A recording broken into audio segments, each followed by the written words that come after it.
विधानसभा 2027 के चुनाव को लेकर सभी राजनीतिक दल अपने अपने जाति समीकरण को साधने में जुटे हुए हैं। ऐसे में उत्तर प्रदेश में एक ऐसा समुदाय जो निर्णायक भूमिका में होता है वो मुसलमान होता है। उनके अंदर क्या चल रहा है ये भी जानना जरूरी हो जाता है। ऐसे में न्यूज़ 18 की टीम इस विशेष वर्ग के साथ खड़ी है, उनसे जानने की कोशिश करेगी कि इस चुनाव में उनका रुख किसके तरफ होगा। तो सबसे पहले हम आपकी तरफ आते हैं और जानने की कोशिश करेंगे कि जिस तरीके से इंडिया अलायंस लगातार पहली पसंद बनती आ रही थी, आप लोगों की पहली पसंद इंडिया अलायंस ही होगी या आप लोग का रुख बदला है?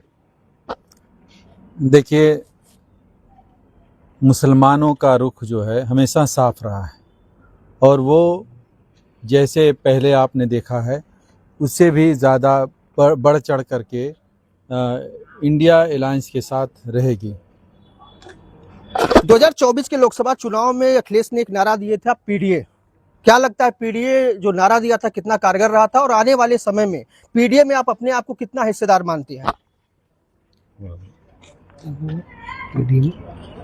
आप बोलिए। पीडीए में पूरा भरोसा है। जिस तरह से अखिलेश यादव जी ने पिछले भी काम किया है, जो उनका विकास 2017 देख लीजिए, 2022-17, इस तरह फिर उम्मीद है कि सरकार बनेगी 2027 में, तो उससे अच्छा नो डाउट काम करेंगे। निश्चित तौर पे उम्मीदें जगी हुई हैं, आस लगाए लोग बैठे हुए हैं कि समाजवादी पार्टी एक बार फिर से सरकार में आएगी। हमारे साथ कुछ लोग और भी हैं, हम उनसे जानने की कोशिश करेंगे। जिस तरीके से उत्तर प्रदेश की सरकार में कानून व्यवस्था सीएम योगी आदित्यनाथ का सख्त रहा है, बुलडोजर नीति चली है, उसको आप कैसे देखते हैं?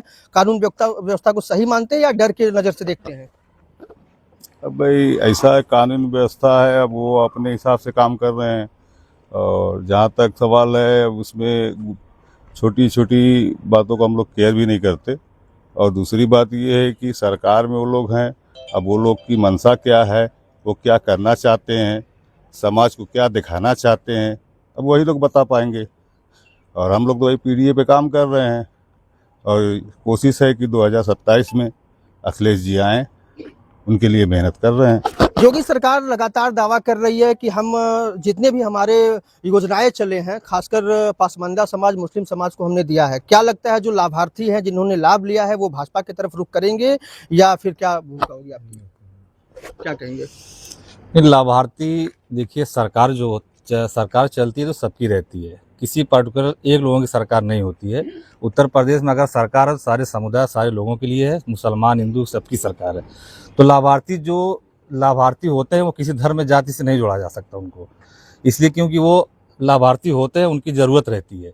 तो सरकार का वो अलग रुख है, लेकिन हमको तो लगता नहीं है, क्योंकि इस वक्त जो है समाजवादी की सरकार बनाने के लिए लोग ज़्यादा तत्पर हैं और कोशिश कर रहे हैं कि पीडीए सरकार बने और अखिलेश यादव मुख्यमंत्री बने 2027 में। निश्चित तौर पे यहाँ पर जितने लोग हैं वो समाजवादी पार्टी की ही बात कर रहे हैं। हम आपसे फिर एक सवाल करेंगे, जिस तरीके से ओवैसी की एंट्री उत्तर प्रदेश में हुई है, क्या लगता है ओवैसी यहाँ पर ध्रुवीकरण करेंगे या फिर जो है किस तरीके का उनका रहेगा?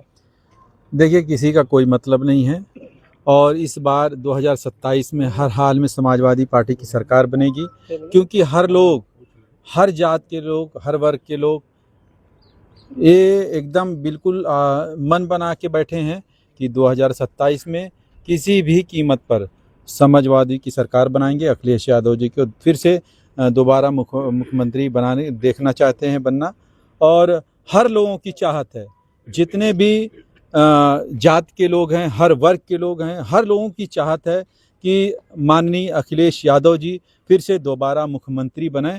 और इसके लिए आप किसी भी जगह, किसी भी कास्ट के लोगों से आप जब संपर्क करेंगे, सिर्फ मुस्लिम समाज की बात छोड़िए, हर वर्ग के लोग इतना परेशान हो चुके हैं इस सरकार से, इतना तांडव मचाया है इस सरकार ने कि सभी को पीडीए, खास तौर से पीडीए के समाज के लोगों को टारगेट बना करके उनको परेशान किया जा रहा है।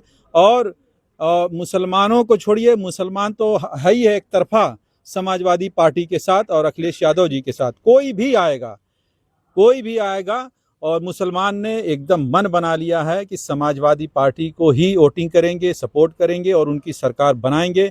एकदम बिल्कुल ठान के बैठे हैं लोग।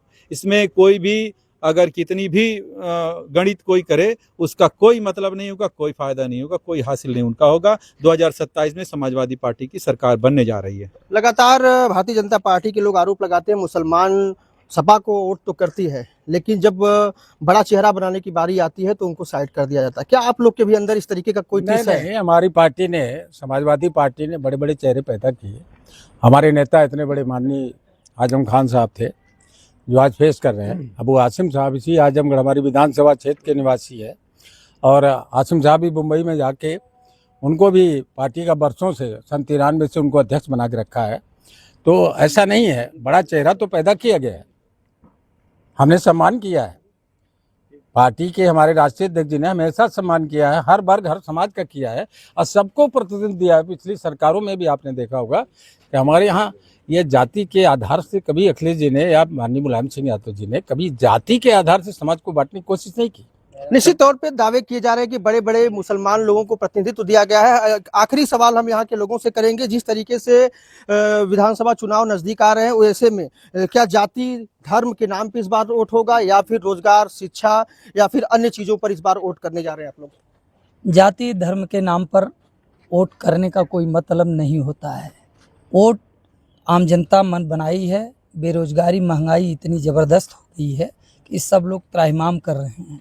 अब की बार वोट बेरोजगारी, शिक्षा, स्वास्थ्य, इस पे वोटिंग होने जा रही है और इसी पर होगी। माननीय राष्ट्रीय अध्यक्ष अखिलेश यादव जी को मुख्यमंत्री बनाने के लिए जनता ठान चुकी है समाजवादी की। यकीनन यहाँ के लोगों का साफ तौर पे कहना है कि जाति धर्म से इतर उठकर इस बार बेरोजगारी, शिक्षा और स्वास्थ्य के नाम पर वोटिंग किया जाएगा और लोग जो है समाजवादी पार्टी के रुख में नजर मिलाते हुए दिखाई दिए हैं। अभिषेक उपाध्याय, न्यूज़ 18, आजमगढ़।